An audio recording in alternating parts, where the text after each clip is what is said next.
Sexta-feira, 17 de abril. A operação de resgate da Hapvida. Quando a Hapvida e a Notre Dame fecharam um acordo de fusão em 2021, as duas companhias juntas valiam 110 bilhões de reais na B3. E desde então, as ações caíram 95%. E agora, a operadora tenta fazer o mercado confiar em seu plano para sair da UTI. São Paulo é o epicentro da crise. Dos 140 mil beneficiários perdidos no quarto trimestre de 2025, 120 mil eram paulistas. A explicação é que a concorrente Amil, apesar de ligeiramente mais cara, oferece hospitais mais bem avaliados em seus planos básicos. A Hapvida contratou a BCG para redesenhar sua estratégia em São Paulo, porque não quer perder o maior mercado do país, mas vai vender-lhe a operação no Sul com 490 mil beneficiários. Analistas estimam que ela conseguirá R$1 bilhão, só 25% do investimento feito por lá. Lucas Adib, que era CFO, foi promovido a CEO e chega com uma equipe de executivos de empresas como a McKinsey e a própria BCG. Ele está incumbido de salvar o que a gestora Esquadra, dona de 5% da Hapvida, definiu como, abre aspas, uma das maiores destruições de valor da história do mercado de capitais brasileiro, fecha aspas. O paradoxo da Advent na Natura.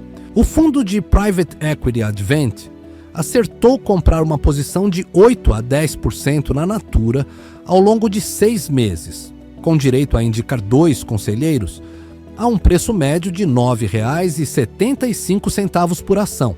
O problema: a notícia animou os investidores e fez o papel passar desse patamar.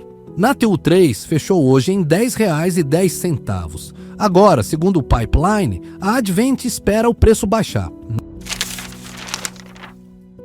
Oncoclínicas topa aportes e condições da maca.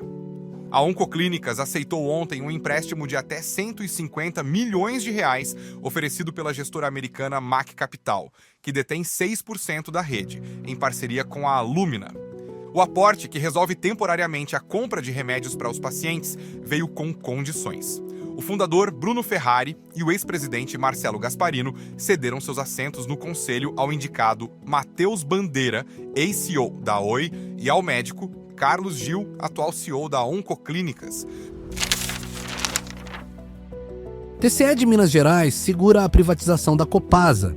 O Tribunal de Contas de Minas deu aval para a Copasa seguir com alguns pontos necessários à privatização, como submeter o processo à B3. Mas a venda de ações que pertencem ao Estado segue proibida até que aconteça um julgamento definitivo. O governo de Minas detém 50,3% dos papéis. E eles sobem 190% em 12 meses por conta da expectativa pela privatização. Soja do Matopiba ganha processamento e mais margem. 1/5 da soja nacional já vem do Matopiba, um polo agrícola em expansão na fronteira entre Maranhão, Tocantins, Piauí e Bahia. Ou seja, o nome é a junção das siglas dos 4 estados. Uma das empreitadas que prosperam por lá é a ALZ Grãos. Esta joint venture, formada pela brasileira Amade, a francesa Louis Dreyfus e a japonesa Zen-Nor Grain, opera 9 armazéns graneleiros e um terminal portuário em São Luís, no Maranhão. Até então, a AZL atuava exclusivamente na produção de soja. Agora, também vai processar o grão. Comprou uma usina capaz de esmagar até 800 mil toneladas por ano. Os subprodutos desse procedimento, farelo e óleo, são mais rentáveis que a commodity a granel. Por que a Ferrari é diferente de qualquer marca de luxo? O modelo de negócios da Ferrari parece simples. Faça a menor quantidade possível dos melhores carros que você puder. Um super esportivo é valioso também porque é escasso. Em 80 anos de história, a escuderia fabricou meras 330 mil unidades. Para comparar, a Fiat produziu 700 mil Jeeps Renegade em 11 anos, só no Brasil. Até aí, um Rolex segue a mesma lógica. Mas a Ferrari tem um diferencial em relação a outras marcas de luxo: fãs. Um público global com dimensão de várias torcidas de futebol acompanha a equipe de Fórmula 1. Em suas primeiras décadas, a escuderia vendia ao público externo os mesmíssimos carros que disputavam as 24 horas de Le Mans.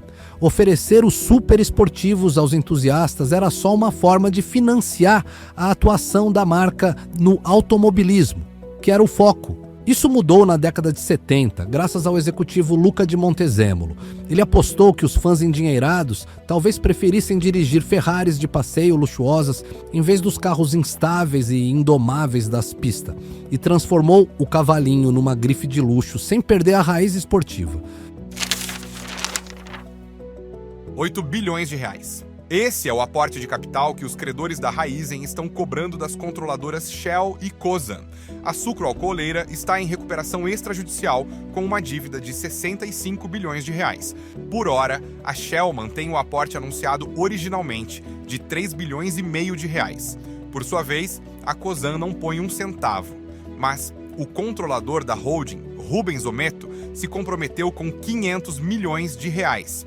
Os credores que desejam ficar com 90% do controle da companhia em troca de abater 45% da dívida também pedem que Ometo saia do cargo de presidente do conselho.